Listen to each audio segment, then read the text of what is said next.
देताना मला खूप अभिमान वाटतो। अर्थातच आजच्या कार्यक्रमाचे प्रमुख मान्यवर माननीय डॉक्टर सुनीलजी देवधर, संस्थापक अध्यक्ष माय होम इंडिया। मी माननीय सुनील सरांना विनंती करेन की आता मी तुमचा परिचय करून देते, तो सर नक्की काळजीपूर्वक ऐका, कारण तुम्ही शिक्षकी पिंडाचे आहात हे मला तुमच्या सगळ्या परिचयामधून समजलं। त्यामुळे मी तुमचा परिचय शिक्षकी पिंडा माध्यमाने तुमच्या प्रत्येक नावातल्या प्रत्येक अक्षराचा संधी विग्रह करून देते, तेव्हा नक्की ऐका। शिक्षण क्षेत्रात कार्य करणारे शिक्षकी पिंड असणाऱ्या माननीय सुनीलजींचा परिचय शिक्षकी भाषेतच करून देताना मला खूप अभिमान वाटतो। सर्वप्रथम मी त्यांच्या नावाचा म्हणजे संपूर्ण नावाचा संधी विग्रह करेन।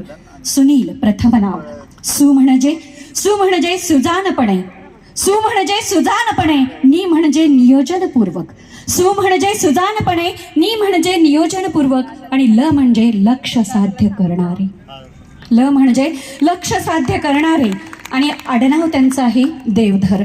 त्यामधला पहिला दे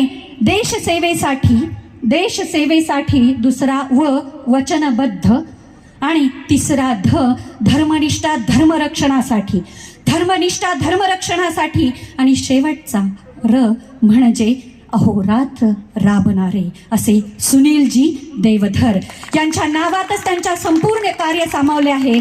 आपल्या माय होम इंडिया संस्थेमार्फत देव देशानं धर्मापायी प्राण घेतलं हाती असं कार्य करणारं व्यक्तिमत्व प्रभावी प्रेरणादायी वाणीने सगळ्या जनमानसाच्या मनामध्ये राष्ट्रभक्ती राष्ट्रनिष्ठा प्रज्वलित करतात। म्हणून मी एकच त्यांच्याविषयी म्हणेन, देखणे ते हात ज्यांना निर्मितीचे डोहाळे, देखणे ते हात ज्यांना निर्मितीचे डोहाळे, मंगलाने गंधलेले सुंदराचे सोहळे, मंगलाने गंधलेले सुंदराचे सोहळे, अशा अप्रतिम आणि तितक्याच कार्यनिष्ठ असणाऱ्या व्यक्तीचा सन्मान करण्यासाठी मी निमंत्रित करेन माननीय श्री ऋषिकेशजी नांबियार आणि माननीय गजानन यांना। कृपया त्यांना सन्मानित करावं।